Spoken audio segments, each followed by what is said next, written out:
салом, як хабар. дар моҳи рамазон реҷаи таъмини нерӯи барқ ба аҳолии тоҷикистон тағйир ёфтааст. ҳоло сокинони манотиқ дар давоми якшабона рӯз бояд 8 соат барқ бигиранд.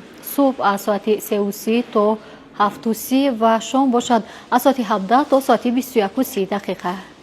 аммо ин ҳам ба реҷаи муқаррар намудаи вазорати энергетика ва захираҳои об, яъне дар якшабона рӯз ба аҳолӣ то 10 соат додани барқ кам аст. аҳолии минтақаҳои кишвар то фарорасии моҳи рамазон 6 соат барқ доштанд.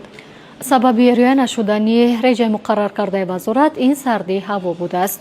акнун масъулини шабакаҳои тақсимоти барқ тасмим гирифтанд ки реҷаи аз 10 то 6 соат кам карда шомро то 8 соат зиёд ва ҳатман риоя намоянд.